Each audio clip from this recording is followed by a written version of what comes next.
छठ पूजा महत्व। बिहार में हिंदुओं द्वारा मनाए जाने वाले इस पर्व को इस्लाम सहित अन्य धर्मावलंबी भी मनाते देखे जाते हैं। धीरे धीरे यह त्यौहार प्रवासी भारतीयों के साथ साथ विश्व भर में प्रचलित हो गया है। छठ पूजा सूर्य, प्रकृति, जल, वायु और उनकी बहन छठी मैया को समर्पित है, ताकि उन्हें पृथ्वी पर जीवन के देवताओं को बहाल करने के लिए धन्यवाद दिया जा सके। पार्वती का छठा रूप भगवान सूर्य की बहन छठी मैया को त्योहार की देवी के रूप में पूजा जाता है। यह चंद्र के छठे दिन काली पूजा के 6 दिन बाद छठ मनाया जाता है। मिथिला में छठ के दौरान मैथिल महिलाएं मिथिला की शुद्ध पारंपरिक संस्कृति को दर्शाने के लिए बिना सिलाई के शुद्ध सूती धोती पहनती हैं। छठ व्रत एक कठिन तपस्या की तरह है। 4 दिन के इस व्रत में व्रती को लगातार उपवास करना होता है। भोजन के साथ ही सुखद सैया का भी त्याग किया जाता है। पर्व के लिए बनाए गए कमरे में व्रती फर्श पर एक कंबल या चादर के सहारे ही रात बिताती है। इस उत्सव में शामिल होने वाले लोग नए कपड़े पहनते हैं, जिनमें किसी भी प्रकार की सिलाई नहीं की गई होती है। व्रती को ऐसे कपड़े पहनना अनिवार्य होता है। महिलाएं साड़ी और पुरुष धोती पहनकर छठ करते हैं। ऐसी मान्यता है कि छठ पर्व पर व्रत करने वाली महिलाओं को पुत्र रत्न की प्राप्ति होती है।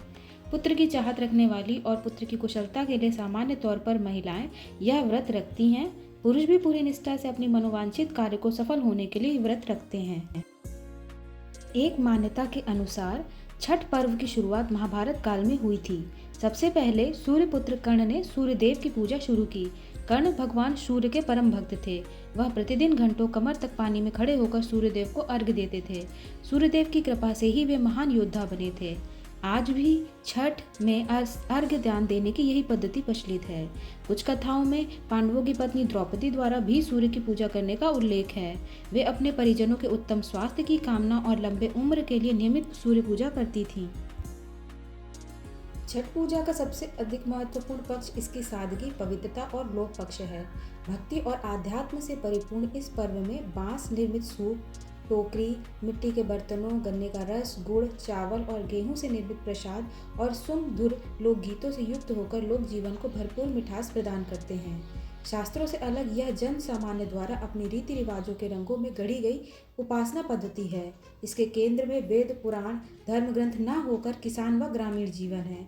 इस व्रत के लिए न विशेष धन की आवश्यकता होती है, न पुरोहित और न गुरु के अभ्यर्थना की जरूरत पड़ती है, तो पास पड़ोस के सहयोग की, जो अपने सेवा के लिए सहर्ष और कृतज्ञतापूर्वक प्रस्तुत रहता है। इस उत्सव के लिए जनता स्वयं अपने सामूहिक अभियान संगठित करती है। नगरों की सफाई, व्रतियों के गुजरने वाले रास्तों का प्रबंधन, तालाब या नदी के किनारे अर्घ्य दान के उपयुक्त व्यवस्था के लिए समाज सरकार के द्वारा सहायता राह देखी जाती है। इस उत्सव में खरना के उत्सव से लेकर अर्घ्य दान तक समाज की अनिवार्य उपस्थिति बनी रहती है। छठ पर्व के विभिन्न अवसरों पर, जैसे प्रसाद बनाते समय, खरना के समय, अर्घ्य देते समय, अर्घ्य दान के समय, घाट से घर लौटते समय अनेक सुमधुर और भक्तिभाव से पूर्ण लोकगीत गाए जाते हैं। यह व्रत 4 दिनों का होता है। पहले दिन सेंधा नमक घी से बना हुआ अरवा चावल और कद्दू की सब्जी प्रसाद के रूप में ली जाती है। अगले दिन से उपवास आरंभ होता है। व्रती दिन भर अन्न जल त्याग कर शाम करीब 7 बजे खीर बनाकर पूजा करने के उपरांत प्रसाद ग्रहण करते हैं, जिसे खरना कहते हैं। तीसरे दिन डूबते हुए सूर्य को अर्घ्य यानी दूध अर्पण करते हैं। अंतिम दिन उगते हुए सूर्य को अर्घ्य चढ़ाते हैं। पूजा में पवित्रता का विशेष ध्यान रखा जाता है और लहसुन और प्याज घर में खाना वर्जित होता है।